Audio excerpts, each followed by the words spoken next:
Hey everybody, welcome to our live call today about transitions. I am Sarah Rosensweet, peaceful parenting coach and mom of 3 big kids. My kids are 17, 14, and 11, so I've been through this transition period many times with many children. And if you are watching this at the end of August, today it's the middle of August, and you're in the Northern Hemisphere, your kids have either gone back to school or are about to go back to school. So this is not an easy time, and I know that that we get nervous, our kids get nervous about transitions. So today we're gonna answer a bunch of questions that you guys have submitted to me in advance, and we're gonna try to allay some of that fear and anxiety, and for you and for your kids. And we're gonna dive in. But before we get started, I just wanted to say that if you're watching this at the middle of August 2018. I have opened up some special spots in the last week of August for anyone who feels they need a little extra support about transitions, for you to book a complimentary short call with me, and we will figure out what's that one thing that you need to do to make this transition time easier. So if I didn't answer your question that you were wondering about in this call, you didn't get a chance to submit it, or I did answer your question, but you would just like a little bit of more support, please feel free to book one of these complimentary transition tools calls for the end of August, last week in August. And I will put a link after this call, I'll put a link to book in the description of the video. Also, I just wanted to invite you, if you haven't already, to join my Peaceful Parenting group. It's a Facebook group. It's called Peaceful Parenting with Sarah Rosensweet. It's a great group of like-minded parents who are on the same journey as you, and we're all here to support each other because we know that parenting is a tough gig, and especially this approach is a lot of work, and it really takes the support from other people for you to feel good and feel supported doing it. So again, join my Peaceful Parenting group, Peaceful Parenting with Sarah Rosensweet. Okay, so we're going to jump into the questions. I had so many questions that what I normally do is answer each question individually. A lot of them were very similar, so I've grouped together like-minded questions into different categories. So we're going to start from the more general and move to the more specific. There were a few people who had questions that were very specific, and I'm going to answer those at the end of the call. As always, please, if someone's asking if we can watch later, yes, you can watch later. If you don't have time to watch the whole call right now, you can watch the recording. It will be up on my Facebook page, which is where you're watching this now. It'll be up after the call, so you can watch later. And hi, Amelia. So we're going to talk first about transition in general and ways to make it easier. There are a lot of you who are transitioning. Your kids are going from kindergarten to grade 1. There were a whole bunch of you who had questions about that. We're going to talk about, just the things that can come up around transitions in general. So the first piece of advice that I have for you around transitions is, when you're in this period of transition, simplify. Just, don't plan anything major, no big, dinner parties or anything like that. Really just try and simplify so that all you're focusing on is your child or your children and yourself and getting through this period. It's helpful to have a plan. Leanne asked about getting out the door in the morning. One of my favorite tips about getting out the door in the morning is to make a list with your kids of what needs to happen before they get out the door. My list with my kids was get dressed, eat breakfast, brush teeth. That's really all they had to do. We didn't fuss with chores or anything in the morning. I made their lunches, so they just get dressed, eat breakfast, brush teeth. And to avoid the nagging and really keep it from becoming a power struggle and keeping you on track, your kids on track, the list is very helpful, because what you do is you make this list together. If your kids are little, they can do pictures and illustrate it so that if they can't read, and you really want to get them involved in making the list so that they have some agency and say in what's on the list and what they need to do, and keep it as simple as possible. Put the list up somewhere visible. If you notice they're dawdling and not getting ready, just say, hey, sweetheart, where are you on the list? So then it becomes about them and the task at hand. It's between them and the task at hand, not between them and you. So you're taking the power struggle out of it. So having a plan during this time of transitions and simplifying is really, really helpful. Another general thing that really helps with transitions is to remember to amp up your connection with your kids. Get up a few minutes early so that you can spend a few minutes snuggling with them in the morning, or read a story, or do something. Connection always makes kids more cooperative, and when they feel stress in times of transition, or when you feel stress in times of transition, because frankly, if you're feeling connected, then it creates more endorphins in you, and you're feeling more positive about your kids in general, and you have more compassion. They feel more connected. They want to follow you. So really make a huge effort at this time to amp up your connection with them. Do special time with your kids. Spend that few minutes extra in the morning cuddling with them. Make sure that you don't have too much going on after school or work, so that you do, and I'm going to talk a little bit more about the after school thing, but make sure that you are making enough time to connect during this busy time. Make sure that your self-care is good, you're getting enough sleep, getting some exercise if you can, put the to-do list away for a few weeks and just try and go to bed early so that you have more wherewithal to deal with this stressful time. Make sure your kids are getting enough sleep. That's really important. Push bedtime earlier if you have to. Maybe this seems really obvious, but make sure everybody's eating good food and they're, got some good protein. I remember when my middle son was around 5, he was just having a really hard time in general. And one of the things I did was take him to a naturopath, and she said, he's a really big kid. He needs more protein. He needs more protein with every meal. So we made an effort that every meal had protein. And I have to tell you, it made a huge difference. I thought he was eating fine before, and he probably was by general guidelines, but adding that extra protein really helped his behavior. When you are going through this time of transition, make sure that you're getting lots of laughter with your kids. Make sure that they're getting lots of opportunities to cry. If you know me and my approach, you know about the emotional backpack, which is where we store up all of our feelings until it's safe to let them out. Kids go through the day at school putting their little slights from their friends. Maybe the teacher yelled at somebody. Maybe they miss you. All of these things, these feelings go into their emotional backpack. And guess what, guys? The after school meltdown is real. It's when your child comes home with a full emotional backpack and all those feelings need somewhere to go. So that's why kids often have meltdowns at the end of the day. They're holding it together pretty well at school, but when they come home, they need someplace for all those feelings to go. Put a 15-minute roughhousing session into the end of your day. Maybe dinner can wait for 15 minutes and you spend, or even 10 minutes, even 5 minutes if you don't have 15 minutes. Spend 15 minutes getting your kids laughing before dinner. Chase them around the house. Play like goblin under the stairs. Do something that gets everyone laughing. It'll improve your mood. It'll help them with all those big feelings, because the feelings in our emotional backpack get processed not only through crying. That's the main thing that we think of, that you just need to cry. You're having a hard day and you feel better after a good cry, right? But also through laughter. Laughter creates endorphins, oxytocin. It shifts a lot of the stress hormones out of our bodies, and I am going to be talking more about laughter later. So really, after school, focus on the laughter, focus on the tears, really get things going. And finally, just the final sort of big idea about transitions is coach your kids. You can handle this. Well, you know what? Let me back up. Coach yourself. You can handle this. This is tough right now, but you can handle it. That's the big idea. You really want to give yourself, I can handle this. I can get through. This is hard, but I can do it. And you're giving that same message to your kids. You can handle this. Yes, and we're going to talk more about this later in the call. Yes, it's a new school and a new teacher and you don't know anybody, but you can handle this. This morning, I just had my daughter's at this drama camp, and they had to do a play today. Surprise, surprise, it's a drama camp.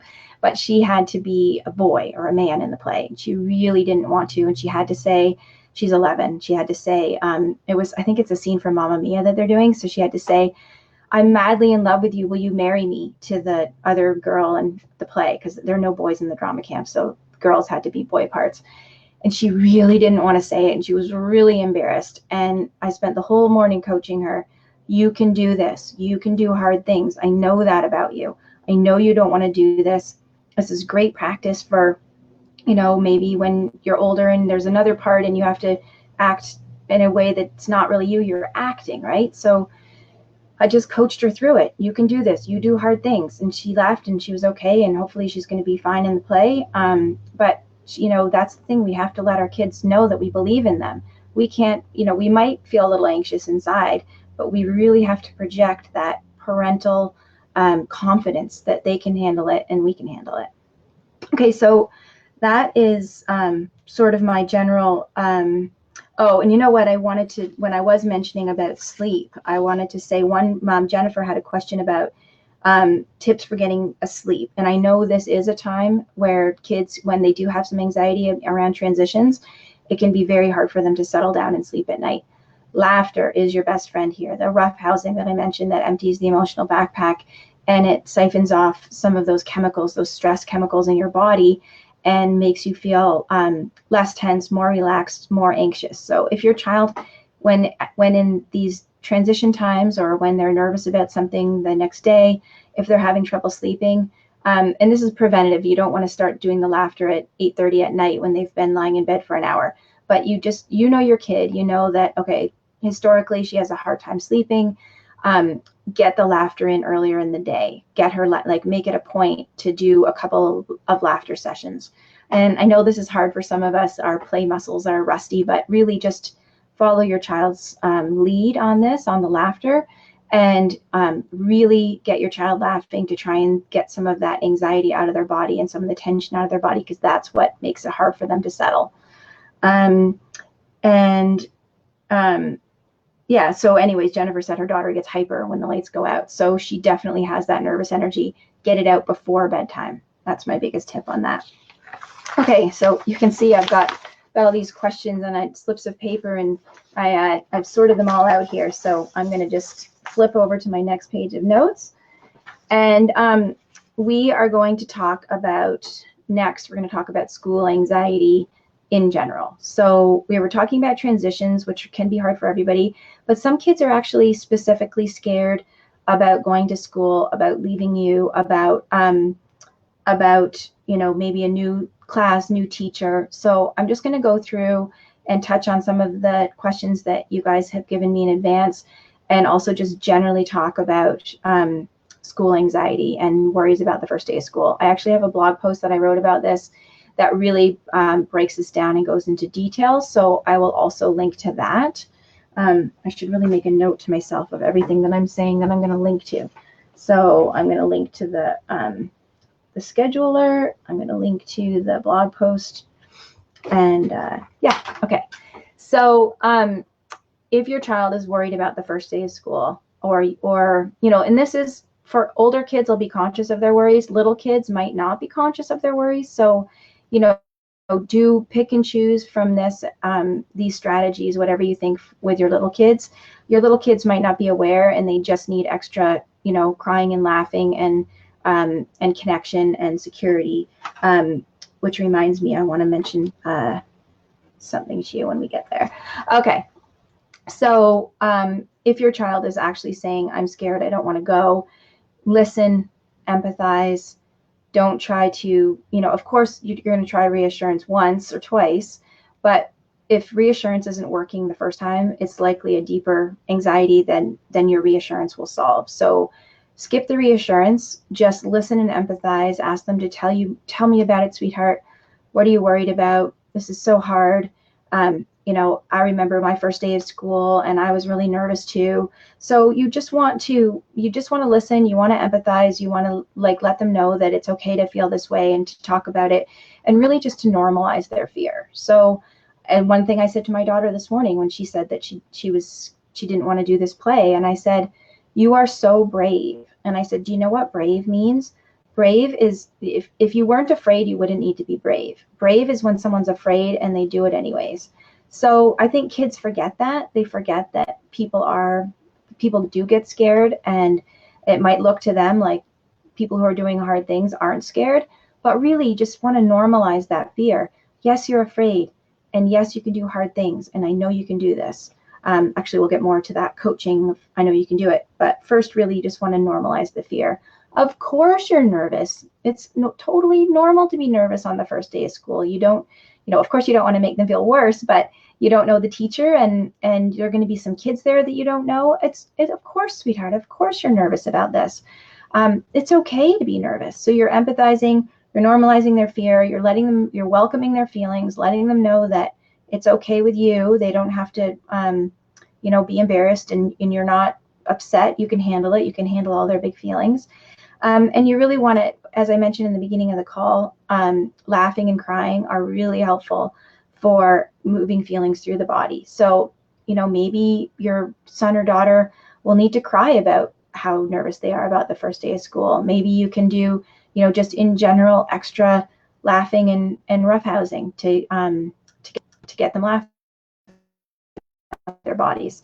And so welcoming all the feelings, providing an opportunity to cry if they need to, empathizing with them, and really, your next, you might say, let me think about this for a second. You want to coach them that they can handle it. So as I mentioned before, whatever happens, you can handle this, and I'm not going to be at school with you, but I will be here with you now and after school.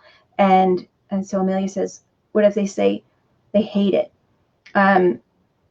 So hate is, so Amelia says, what if your child says they hate school rather than they're just worried about it? Yes, same approach. And hate, Amelia, is a position that kids take when they feel that there's nothing can be worked out. So hate is really like feeling hopeless. Like I'll never be able, I hate my brother, meaning I'll never be able to work things out with him. Or I hate school, meaning I'll never be able to be happy here. So yeah, you still want to just empathize with him and how he feels. And hate is sort of a stuck position in a certain way. So still empathizing even with the hate school. And I am going to talk about hating school more a little bit later, because I do think there's a little bit of extra troubleshooting that you might want to do if your child says that they hate school.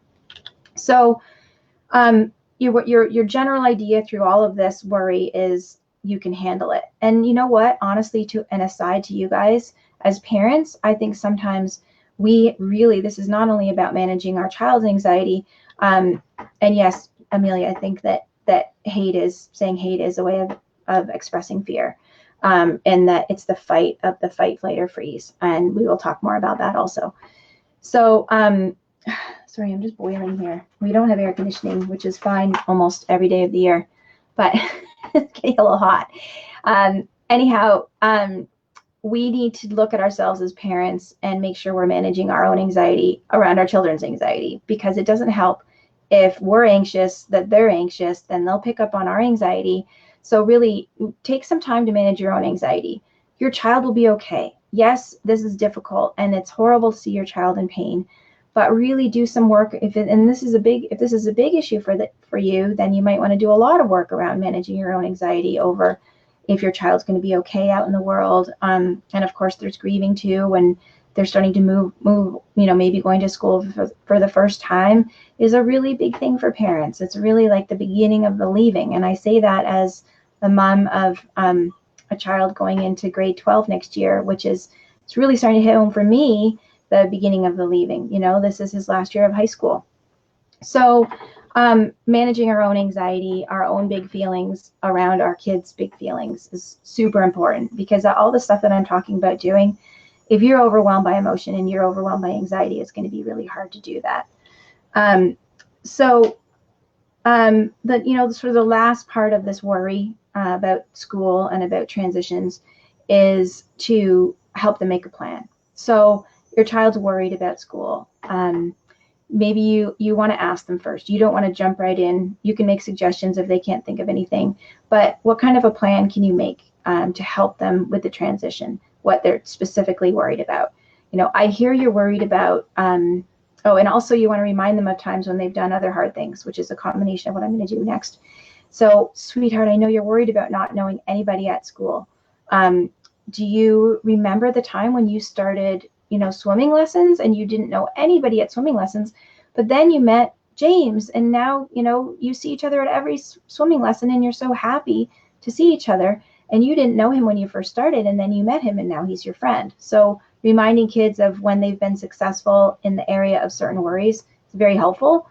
and also to give them strategies about their particular worries. So if your child is afraid that they don't know anybody, maybe you practice meeting people, go to the playground, maybe practicing at home first with some role playing, or pretend to be the new kid at school and go up and introduce yourself to somebody, or pretend that you're watching kids playing and ask if you can play. But do some of that role playing at home. Practice at the playground, meeting new people at the playground. Really try and coach your child in a specific, if they're worried about specific things, what can you do? How can you empower your child to empower themselves in these specific situations?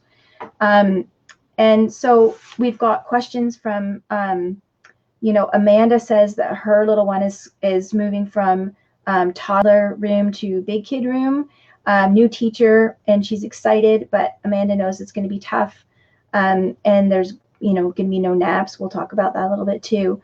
But Amanda, so really, I think all of the transition stuff applies, and also just to remind yourself that she will get through this. You will get through this. It might be tough, but you guys can handle it. Anna also says that she's wondering, her son is going into SK from preschool, and she's worried about a drop off at a big kid's school, and she's worried about the newness. And how to talk to him about the differences he'll encounter in kindergarten.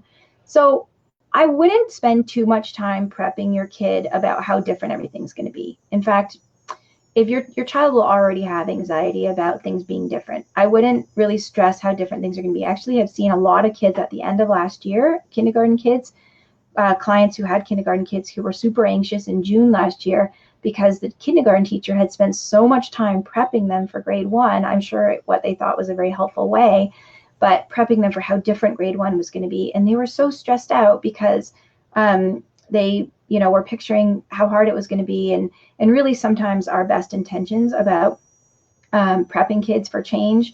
Yes, it is important to talk about it, but we want to really just kind of keep it general and really include, we don't really know what it's going to be like in grade 1.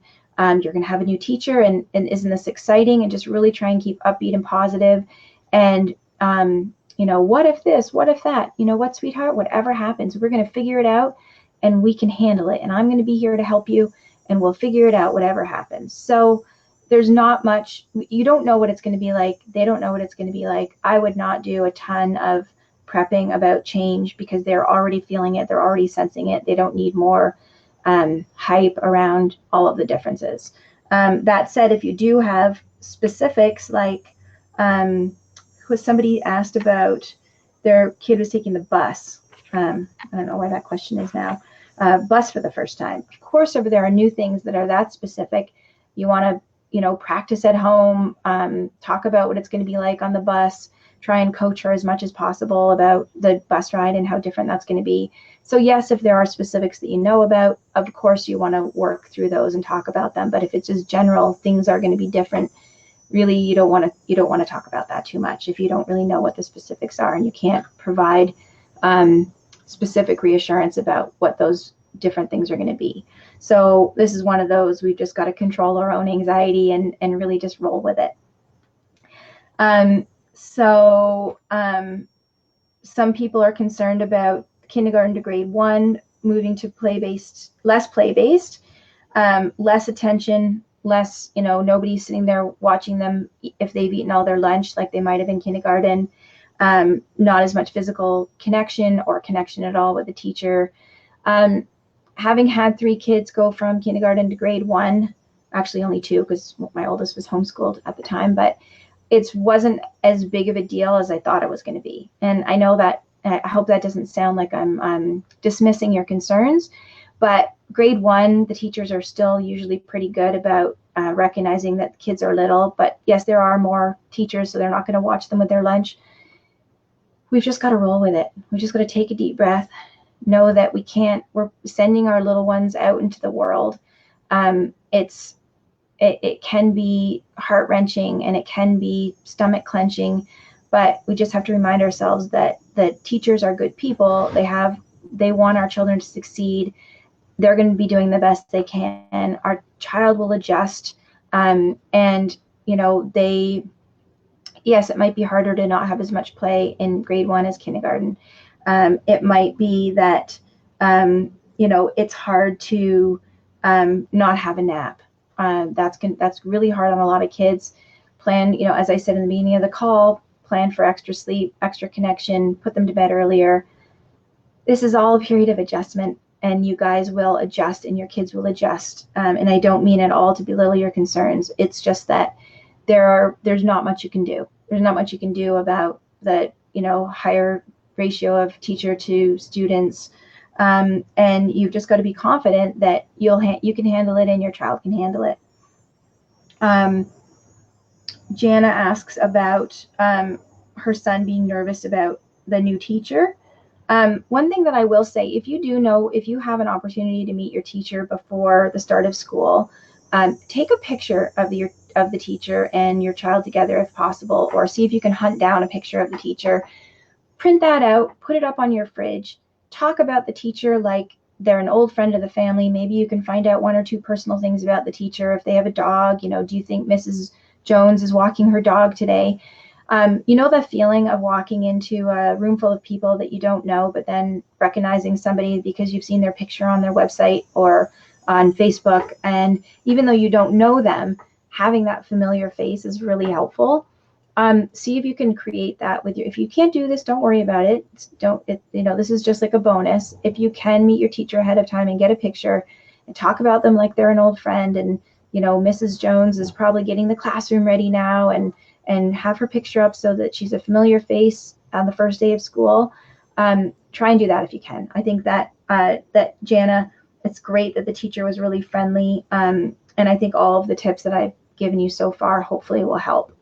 There is one mom who asked about she sounds like she's going back to work. She has a 3-year-old and a 21-month-old and has been at home.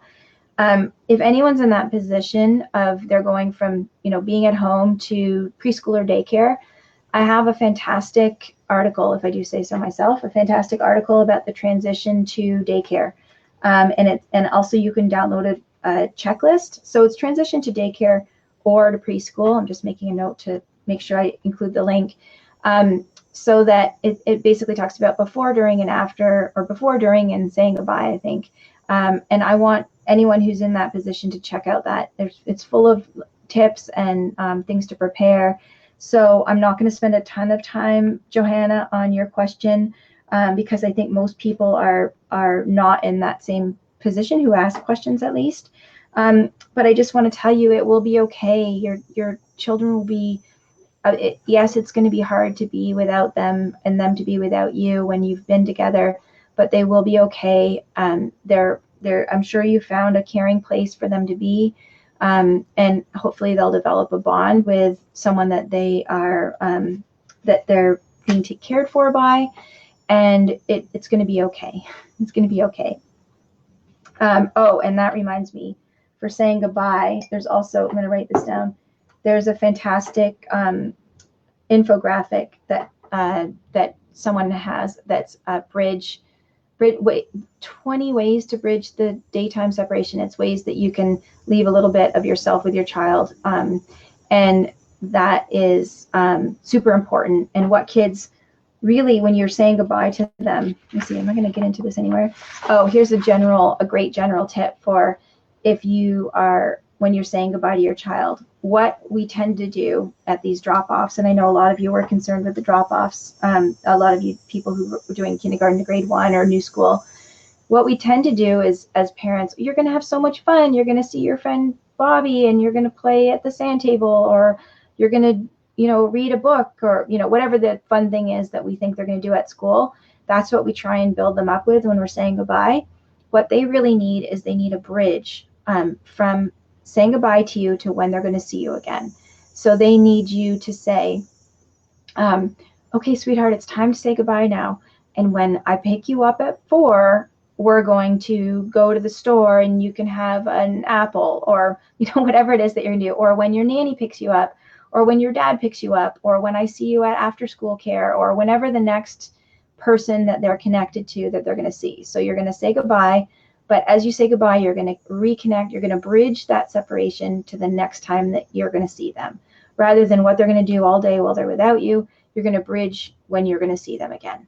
So that's I think a really helpful tip, because I don't think that's what we do intuitively. Intuitively, we want to try and get them excited about saying goodbye by saying what they're going to do at school or at daycare. Okay. General anxiety and new school fears. And I want to talk about some specific things that people asked about the transition. Not having a nap. Oh yeah, it was Lourdes who asked about the school bus. So yeah, not having a nap is going to be big for some of you guys whose kids are starting JK and are used to napping. You're just going to have to do the best you can. I mean, if you're in a position where you could pick them up early a few times a week while they're making this transition and give them a nap, great. If not, just be prepared for an exhausted kid at the end of the day. Dinner early, bed early, laughter and tears when you get home, and just they will adjust, and it might be tough at first. I had a whole bunch of people who were worried about, I'm sorry I'm laughing, but I haven't talked about bum wiping too much in Facebook Lives, but we're going to talk about bum wiping, because I have a whole bunch of you who are worried about kids going to preschool or kindergarten for the first time who don't wipe their own bums either at all or well. So what I found with my kids is that they started to just wait and go at home. I don't know if they were doing that on purpose, like consciously. I don't think I ever told them to do that, but they knew that there wasn't going to be anyone at school to wipe their bums, so they started to wait and to go at home. There were times when they would go at school, and yeah, we just go and hop in the bath after. They crusty bum, come home, take a bath. Again, this is one of those things that with time they will learn. They're not going to have crusty bums when they're 10 at school. Hopefully not, at least. And there might be some crusty bums. Sorry, I keep talking about bums and poo, but it's actually kind of funny. Anyhow, this is one of those things where, of course, let me back up. Of course, you're going to teach your child how to do it and practice it at home, but still 3 or 4 year olds are not very good at it. So you're going to practice at home, and even if they say they don't want to practice or they don't want to do it, try as best you can. Remind them that no one's going to be able to do it for them at school. But again, like a lot of these things, try not to make a big deal out of it. You'll roll with it. They'll roll with it. Take a deep breath. And if the worst of it is they have to take a bath when they come home from school, so be it. This will change. They will get better. Maybe they'll wait till they get home to go to the bathroom, or maybe they'll learn how to do it themselves. But you're just going to coach them as best you can, teach them and prepare them as best you can, and then just deal with the repercussions as they roll down. Amanda was worried about, Amelia says poo's a toddler's favorite subject. Amanda was worried about how her child will be getting less attention. I did address that a little bit in the beginning. Yeah, they will be getting less attention. And it is tough. It's tough, but it's this part of the growing up and letting go. And this is the way our school system's set up. And you might have some kids who are hungry first thing when you pick them up or when they get home. Have that snack ready. Open up the lunchbox in the car or in the stroller, and eat everything that they didn't eat when they were too busy playing and there was no one there to tell them to eat. And it was, Lourdes's daughter is taking the school bus. Hopefully, Lourdes, you can go. I wonder what the best thing. Hopefully you can find her a buddy. I guess that's what I would do, is go a little bit early on the first day, find her a buddy that she can sit with, going on the school bus, and just try and find that connection. And it's going to be okay. I know this is probably really nerve-wracking, but find a buddy. Maybe there's a bus supervisor that she can sit near, or introduce her to the bus supervisor so that she knows somebody. And just go the first day and do what you can to try and make her comfortable with the new routine of taking the bus to school. Jillian is worried. Jillian and Shira are both worried about having less attachment, or that they're very attached to the school where they were last year, and now they're going into a new school where they're not attached to the teacher. Do whatever you can to facilitate that new attachment. while at the same time letting them grieve their old attachment. I know, sweetheart, you miss so-and-so so much. She, maybe you can visit the old teacher. But really just recognize that, yes, this is hard to somebody that they were with every day. And then they have to move on. Interestingly, as an aside, there's somebody in my neighborhood who does home daycare. And I have seen, she's been doing it for 30 years or whatever. And I've seen her with her little kids at her home daycare. They're so attached to her and she's so attached to them. And the kids move on and it's sad. They miss her, they go off to kindergarten or whatever. And, they miss her and they greet her at the bus when they see her and they're not with her anymore. But funnily enough, and I don't mean this in a bad way or to make you feel bad or that the attachment wasn't real. After a few months, I see it wear off where they're not, and I don't think that's bad. I think that, kids become attached to the people that they're with. And if they went around grieving broken attachments, they would just be carrying with them a lifetime of grief. So kids are resilient. They will move on. They will miss that daycare provider or that teacher at first, and maybe they'll miss them for a while, and then they'll just turn into fond memories and they'll have new people that become important in their lives. And it's not going to be heartbreak forever. I guess that's my point. And that's what I've seen happen over and over again with this daycare provider and the kids that she's cared for, is that it's sort of heartbreak at first, but then the kids get involved in their new schools and get attached to their new teachers and they move on. They're resilient. And I know that Jillian, one thing specifically was that at her daughter's new school, there just won't be as much physical attachment. It's tough, but she'll be okay. She'll be able to handle it. I hope all these transition pieces that I've given you already will be helpful for you. But really just try and facilitate the attachment as much as possible with the new teacher. Talk about the new teacher, talk about the new teacher as if she's a friend of the family, and really just try and facilitate that attachment and know that it will develop with time. You could probably look back to when your child was starting at the school that they're leaving or at the daycare place. They weren't attached to anyone then, and it developed. So just remind yourself of that this has happened successfully. And even with going into school with one teacher instead of a whole bunch of caregivers, kids do become attached to that teacher. Like you will see grade 1 teachers with all the kids all around her or him trying to get their attention. They do become attached to that new teacher. So it will work. It will be okay.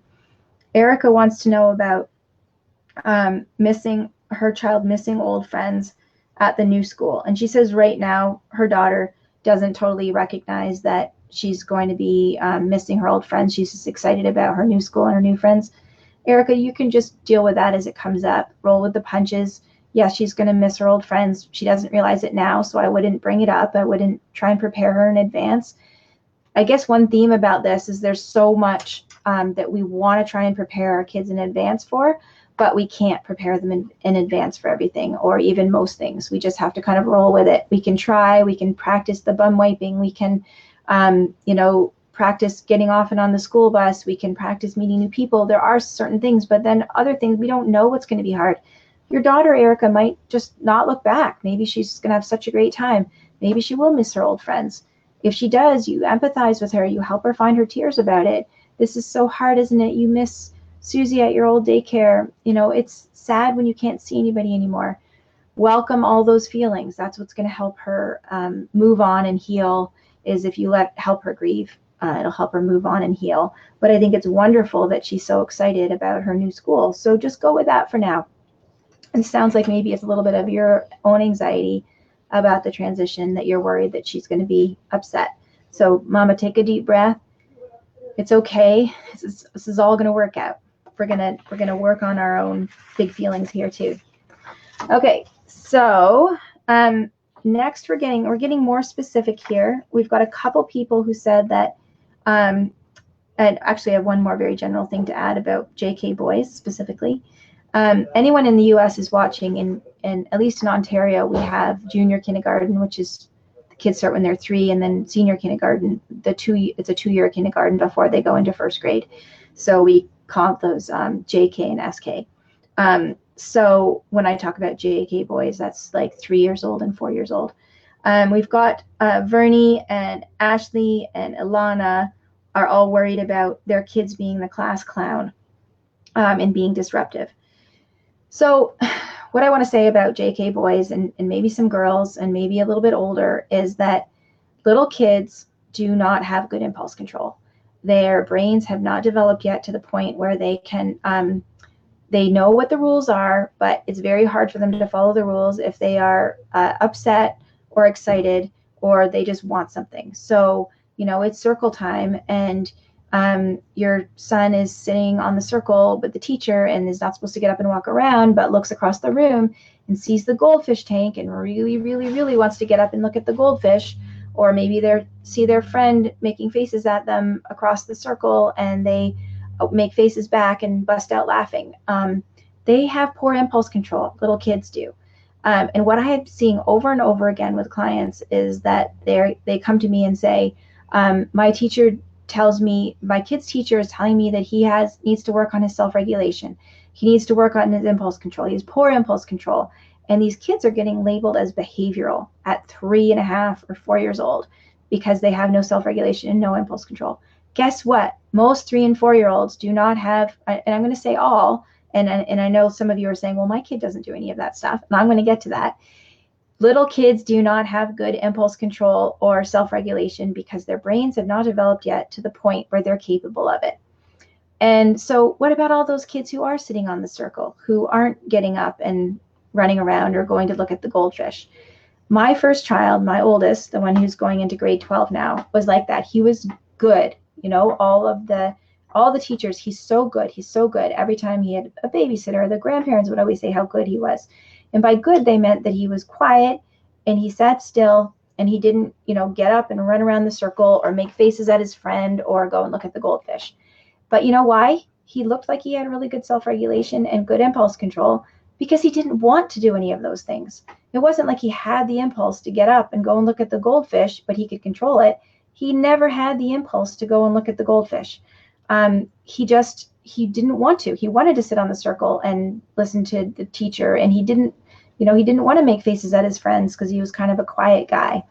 So those kids that are and I want to talk a little bit more about class clown because I think as they get older, it gets a little bit different, or maybe there's another layer on top of what I'm talking about. But this is just a heads up to all of you guys who have little kids. And if your teacher is saying he's got poor impulse control, poor self-regulation, they all do at this age. You've got a spirited kid is what is really going on.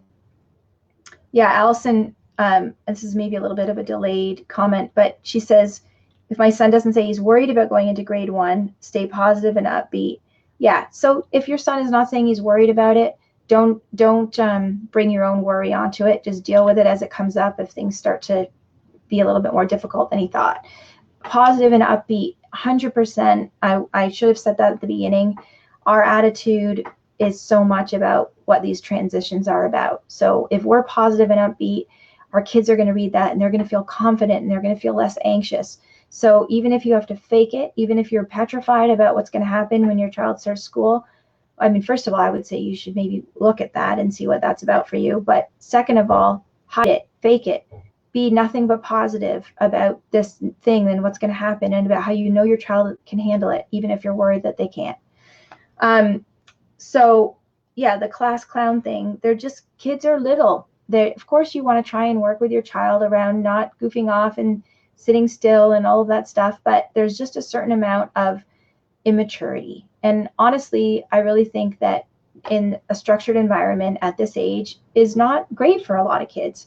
That's a whole other topic altogether. Kids should just be playing and running around at 3, not being expected to sit still and sit in desks. And of course, some kids can handle it, some kids can't. Just got to do your best with what we have, and know in your heart, even if your teacher is trying to label your child as behavioral or as saying that there's something wrong with them, they're just little and spirited, and their impulse control will come. And really, try not to catastrophize it. So there, we had Ilana. Who is it? Yeah. So a couple of people who did talk about the class clown thing. The other layer about the class clown thing is that that it can be some anxiety. So when you think about anxiety, anxiety is fear. And of course, we've been talking about this the whole call, but anxiety is fear. Fear is when you feel afraid, your body goes into all the alarms get set off, and you go into fight, flight, or freeze. Right? Your body feels like it's an emergency. Your brain thinks it's an emergency. Your thought shifts from your prefrontal cortex, which is our logical thinking brain, executive function. It's our most mature part of our brain that takes the longest to develop, by the way.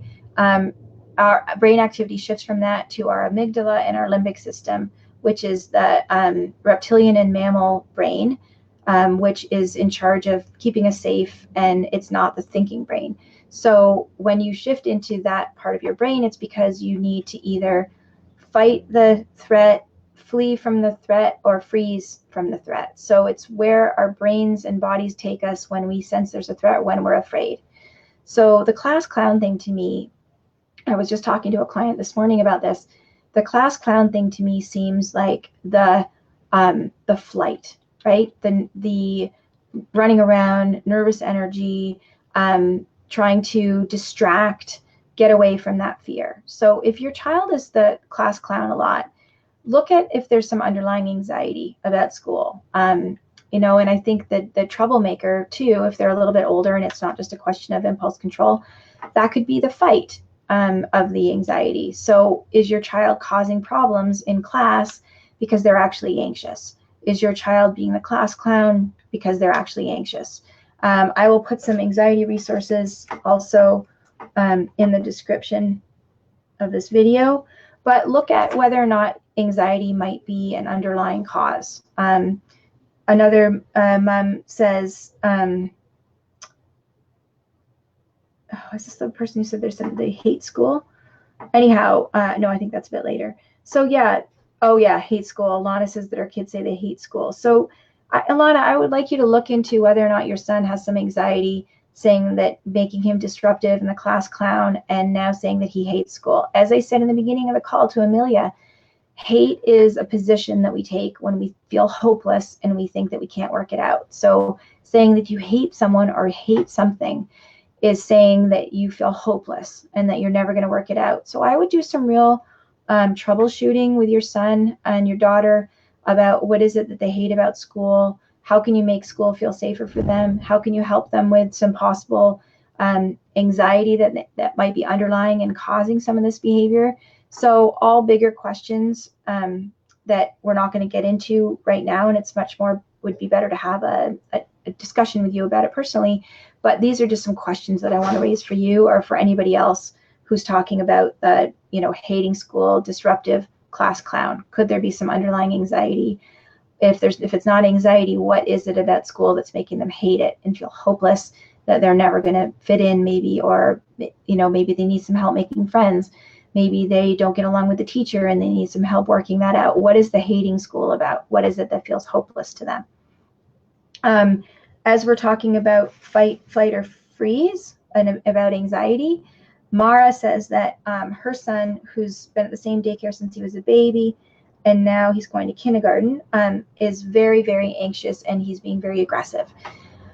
Mara, again, this is the fight of the fight, flight, or freeze. The fear is making his brain and body feel like it's an emergency. And while some kids might, what we generally tend to think of as anxiety is like the avoidance and the cowering and crying and I don't want to do it. But anxiety can just as easily manifest itself as aggression. I will include in the resources an article about that. And so it's the same thing that you want to do. You want to coach him that he can handle it. It's okay to be afraid and that he can handle it and that you're going to help him solve anything that comes up. Again, all the transition stuff and all the school anxiety stuff that I already talked about. How can you help him with that anxiety so that his aggression, his amygdala and limbic system can take a back seat?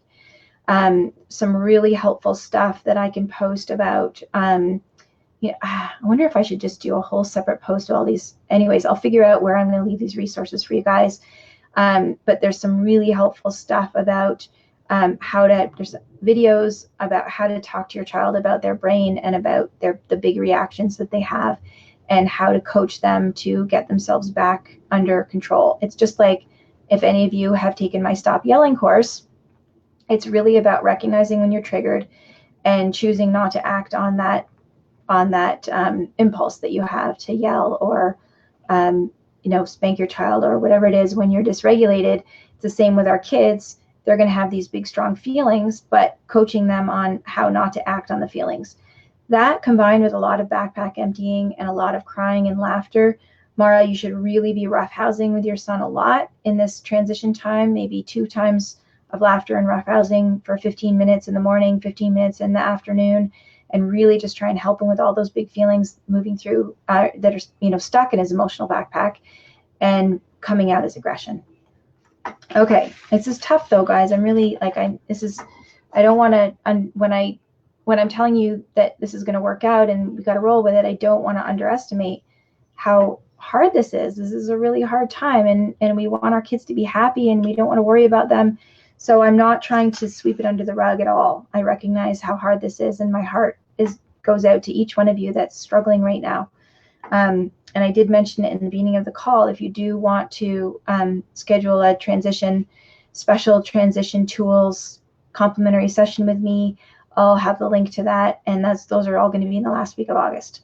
If you're watching at another time, not during the last week of August, on my website, you can sign up for a free short consult at any point.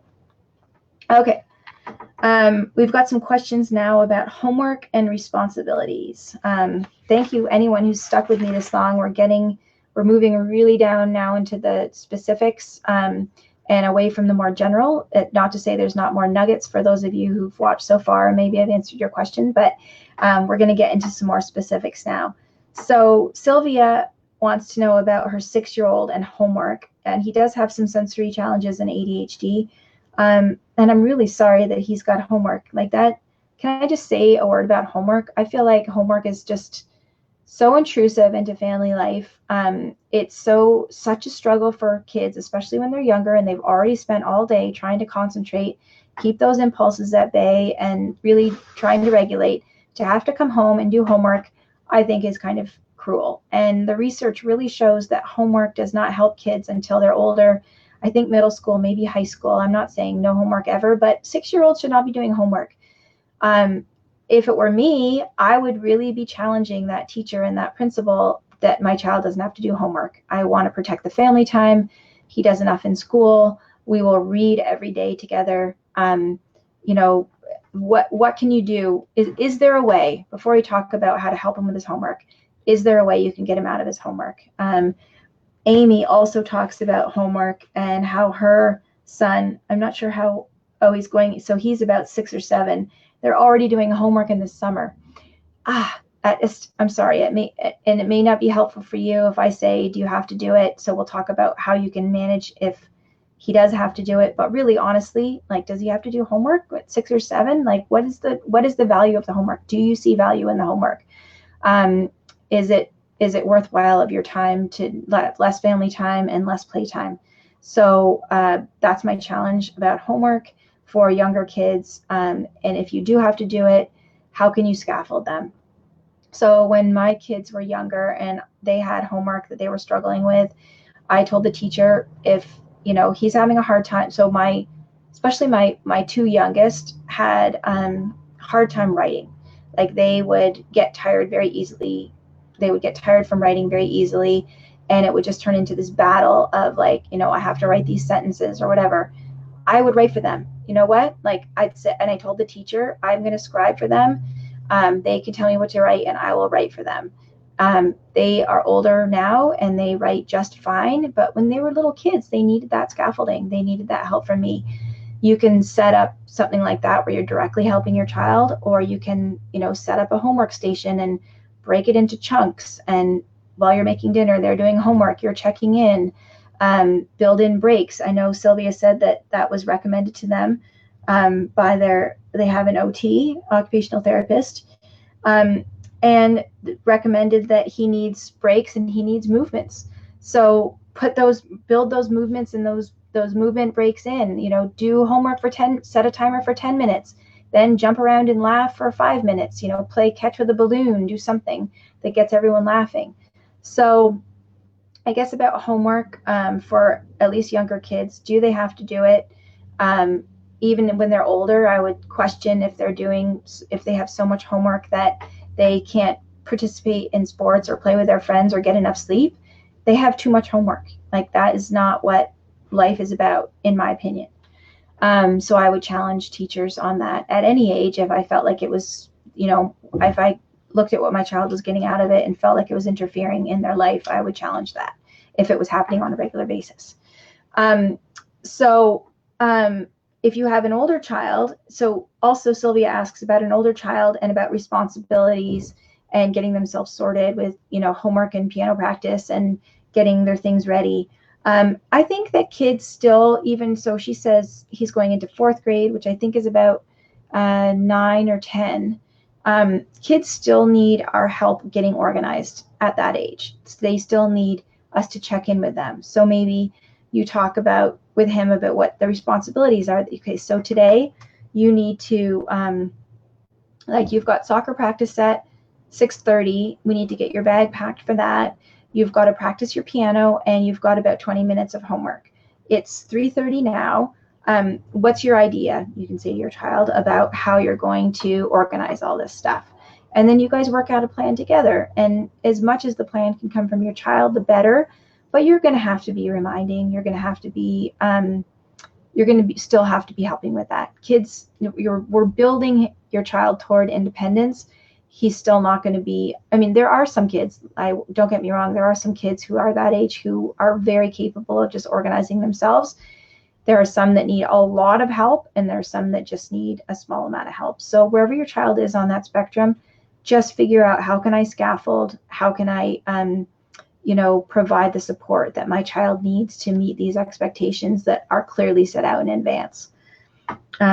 Hopefully that was helpful for you, Sylvia and Amy. So then I've got questions from Jacqueline and Nicoletta. And Jacqueline says her kids are off to university, and she says, we did it. So that's great, Jacqueline. So Jacqueline, she says, I worry that they get out the door properly nourished into class on time. This is some tough love for you, but it's not your job anymore to worry that they're nourished or that they get out the door on time or any of that stuff. They're in university. If they haven't figured out how to do that already, then they need to figure it out now, because they're not going to live with you forever. So it's really lovely. And actually, I secretly hope that maybe my son won't leave home next year, or, at some point for sure, but I'm not ready for him to leave yet. So if he wants to live at home during university, that'd be great. We will miss him terribly when he does move out. And I'm sure you're in the same place, Jacqueline. But I certainly won't be checking on when his class times are, or whether he's eaten, or if he has enough food, or any of that. And in fact, I don't do that now with him in high school. He is in charge of getting himself organized. I do still make his lunch. I have to say, I make lunch for my husband too. My love language is acts of service, so I still do these things for my kids and my husband. And my son even said to me last year, Mom, I can make my own lunch. And I said, well, of course I know that, but I like making you lunch. It's how I show that I love you. So I'm not saying I don't do anything for him, but I don't think that he needs me to do it. And I don't worry that if I didn't do it, if I sleep in, he sees I'm not up, he makes his own lunch. So my point, I guess, Jacqueline, and, also Nicoletta asked about this, about more responsibility for high school kids. I would say you just have to step back. That's the first step, is stepping back, and your kids aren't going to develop the responsibility until they need to, until you're not there doing it for them. You can, if your daughter's in high school, you do still want to provide a bit more of the scaffolding that I was talking about, support for her, checking in. But ultimately, by the time they're in high school, they are in charge of themselves, really. Like, this is the period. And if you're watching this and you have older kids, I did start a new group, Peaceful Parenting. What is it? Peaceful Parenting with Teenagers, I think, or Teenagers Peaceful Parenting. If you enter that into Facebook. I did start a new group of peaceful parents of teenagers. I guess that's what it's called, with Sarah Rosensweet. So join my Facebook group if you've got teenagers. It's just newly started out and we're not very active yet, but I really love the topic of teenagers. And I think that these are the years where we are, it's like, I told someone the other day, it's like closing your eyes and like taking a leap into the dark, because you just have to hope that everything you did in the early years has been enough that they're going to be responsible and make good choices, because we have to let go of our control of our teenagers, because this is the time where they get to make mistakes, and we're still there to pick up the pieces and help them and comfort them and help them fix it.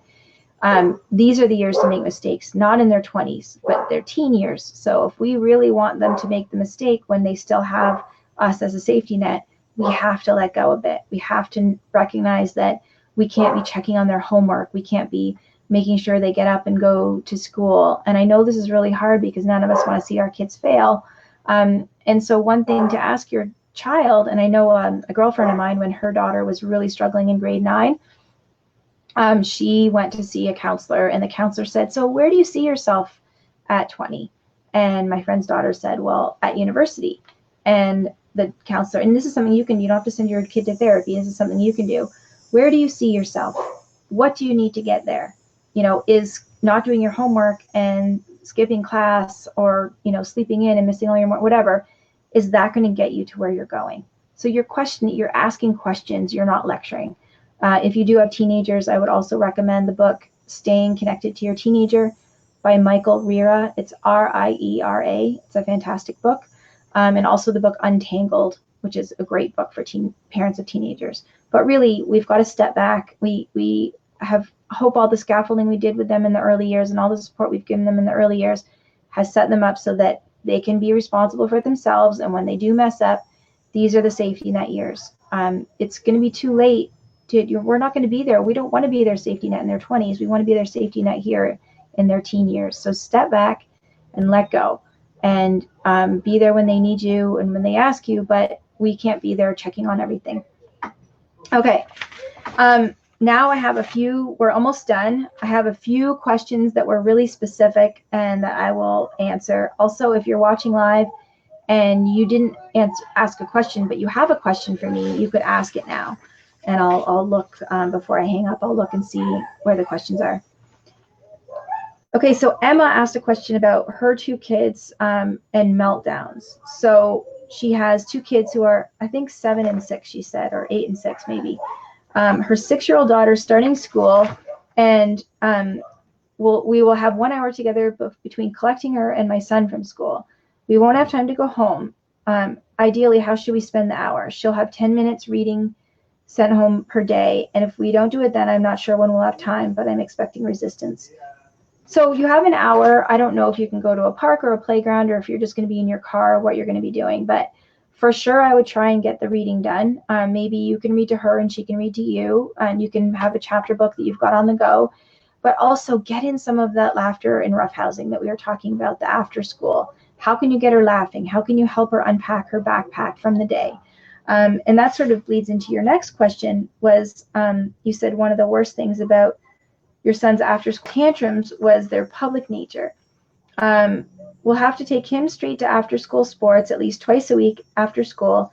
If my daughter tantrums in the school playground or street, refuses to get into the car like he did at her age, is it best to try to get her into the car or ride it out on the pavement?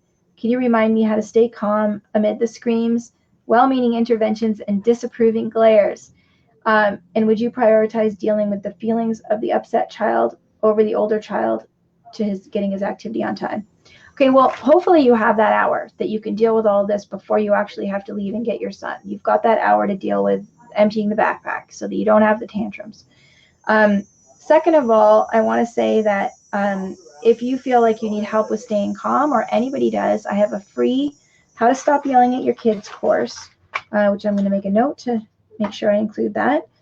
Free How to Stop Yelling at Your Kids course, which is all about self-regulation and staying calm. And even if you're not going to yell at your kids on the street when they're having a tantrum necessarily. So it's just about how to help you stay calm when things are tough. So I would recommend, Emma, that you take that course.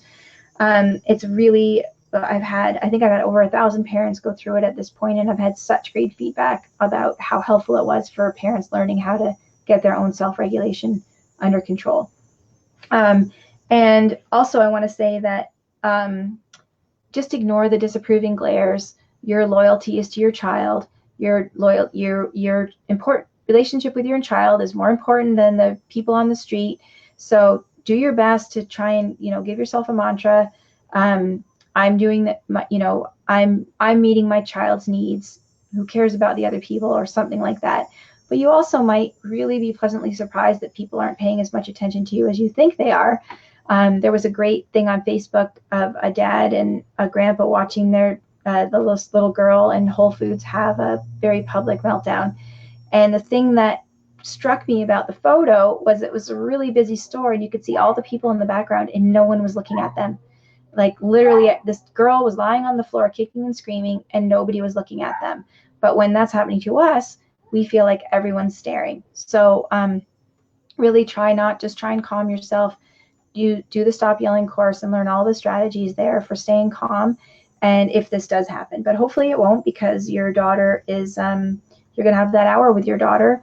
And if you need to do a scheduled meltdown, if you think that she's going to have a meltdown later, if you guys don't know what a scheduled meltdown is, it's, picking a limit that your child will have trouble with. If you sense that they really just need to cry, and say Emma has that hour, she doesn't want the meltdown to happen right when she's picked up her son, is on the way to the lesson.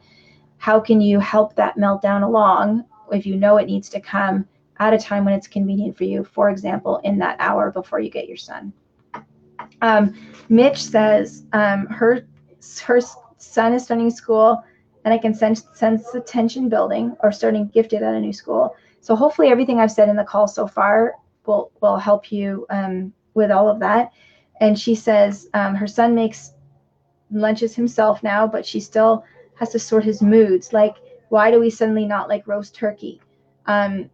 So I think you can do the best you can in terms of getting things that you think that he likes. Maybe he can go shopping with you. And actually, I have to say, a bunch of other people said lunches. It was their big fear about going back to school. And I have to say, one of my favorite things about summer is not having to make lunches. Oh my God, the lunches, they're killing me. And I just said how much I like doing things for the people, which is totally true. And I know that's very contradictory. I do like doing things for them, but I do get really tired of making lunches. And I actually don't think that having them make their own lunches would solve the drudgery. It would put it off to them.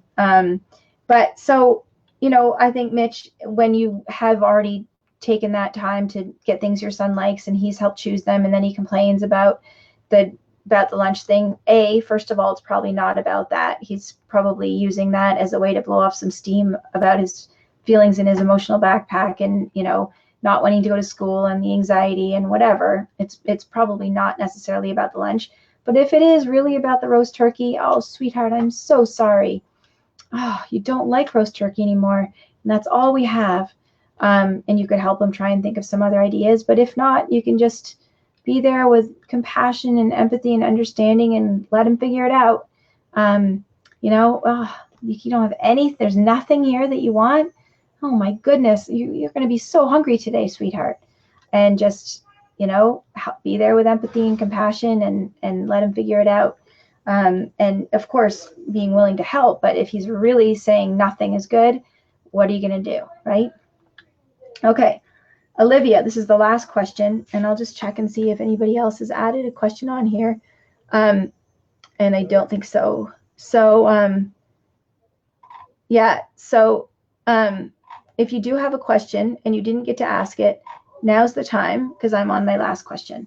So Olivia says her daycare closed suddenly, and she scrambled to find care to fill in the gaps. So their 3.5-year-old is going for 2 weeks of different summer camps for the rest of the summer. And she knows this is going to be a hard transition for him. And so, Olivia, you know what? I think I sort of did answer your question in this whole call. Do what you can to make the transition easier.